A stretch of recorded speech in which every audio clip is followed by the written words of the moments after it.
tukianza na gazeti la The Standard, taarifa kuu inasema kwamba crucified for boldness. Hicho ndicho kichwa ambacho maandishi pamoja na wahariri wameweza kukiangazia katika ukurasa huu wa gazeti la The Standard kwamba crucified for boldness. Pale ndani maandishi anaendelea kuelezea akisema kwamba big axe, mtazamaji.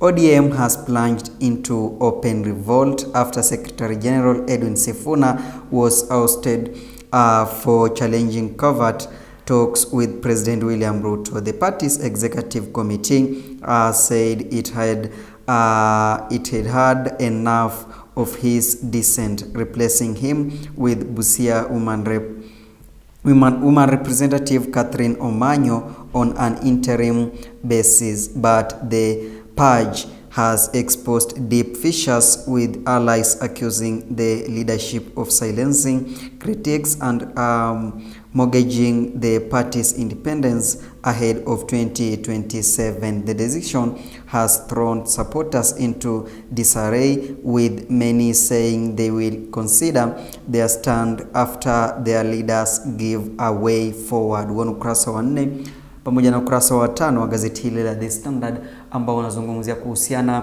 na kuondolewa kwake mamlakani huyu Edwin Sifuna kama katibu mkuu wa chama cha ODM kwenye kikao cha wanachama wengine wa chama hiki cha ODM kilichokuwepo hapo jana katika kaunti ya Mombasa. Kumbuka miongoni mwa waliokuwemo alikuwa ni Oburu Odinga ambaye kwa sasa ni kinara wa chama cha ODM, Gladys Wanga mwenyekiti, miongoni mwa viongozi wengine kama vile Abdul Swamad Sharif ambaye ni gavana wa kaunti ya Mombasa. Na kisha baada ya kikao au mikutano ya muda mrefu hapo jana, basi waliweza kuamua kwamba Edwin Sifuna akaweze kupumzishwa kutoka katika wadhifa huo wa katibu mkuu wa chama cha ODM. Kwa hivyo aliweza kuondolewa hapo jana na nafasi yake ikachukuliwa naye Catherine Omanyo ambaye ni mwakilishi wa kike katika kaunti ya Busia, ambaye atakuwa akishikilia nafasi hiyo kwa muda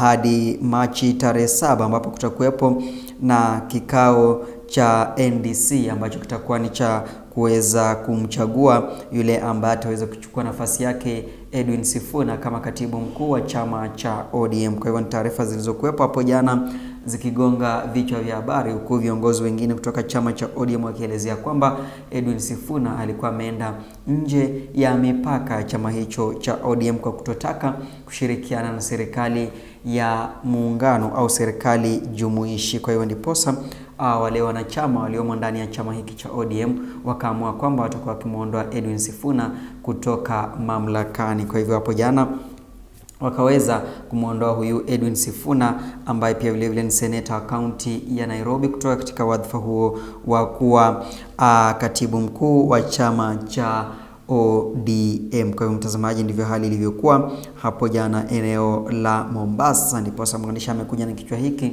cha crucified for boldness. Aliweza kuhukumiwa kutokana na ule umahiri wake au maarufu